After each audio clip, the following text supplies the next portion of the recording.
Olá pessoal, hoje a gente vai falar da série Love, Death and Robots. É mais do que uma série, é uma viagem em formato de animação. Cada episódio é um mundo novo, às vezes filosófico, às vezes muito caótico, mas sempre psicológico. Além disso, visualmente é uma série incrível.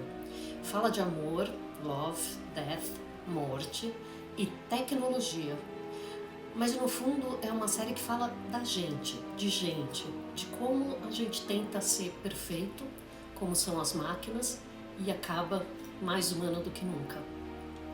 Na minha opinião, Zima Blue é o episódio mais filosófico de todos. É o último episódio da primeira temporada. É sobre um artista que alcançou o ápice da fama, porém ele é ele é muito frio, distante, melancólico. E no auge da fama e do reconhecimento, ele decide encontrar o seu propósito, que é voltar a ser ele mesmo. Esse é o propósito do Zima Blue.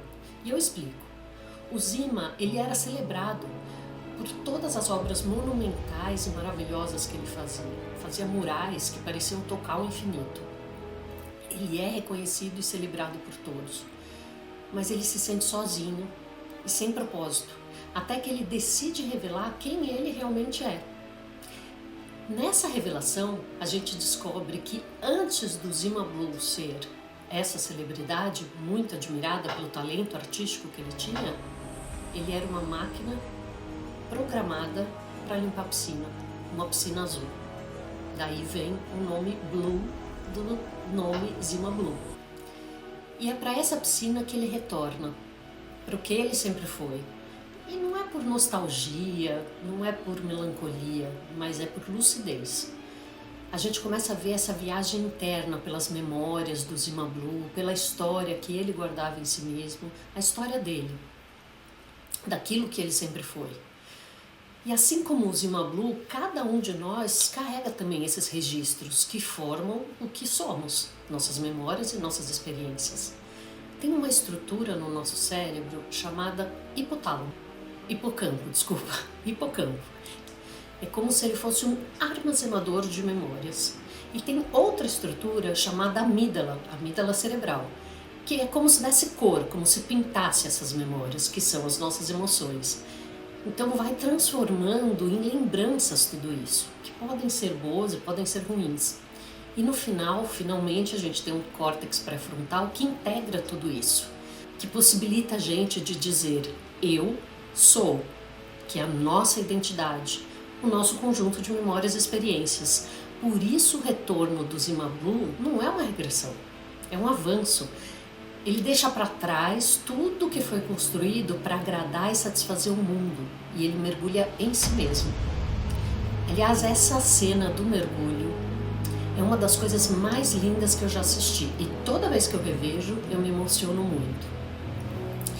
Então, essa viagem de volta, a si mesmo, que o Zima Blue faz, pode ser considerada um retrato de maturidade. É uma viagem muitas vezes facilitada na psicoterapia, que no processo da psicoterapia vai ajudando as pessoas a retirar camadas, soltar aquilo que não faz sentido, remover cascas, tudo aquilo que a gente vai criando, que a gente vai carregando para caber na expectativa dos outros, nas expectativas alheias. E o Zima Blue faz isso de uma maneira muito poética. Ele vai se desprendendo, literalmente, se desmontando para voltar à sua origem, para voltar a si mesmo. É como se fosse um parto ao contrário. Tem uma beleza dura, porque ser autêntico é isso, É difícil. É um ato de coragem.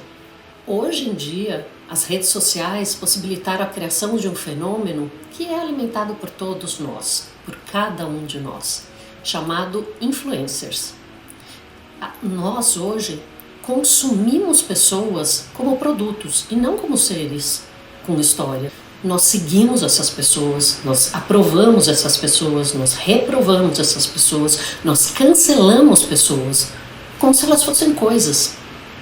E esse episódio, ele provoca um olhar além dessa superfície, da aparência. Ele nos convida a pensar em nossa própria íntima e individual piscina azul.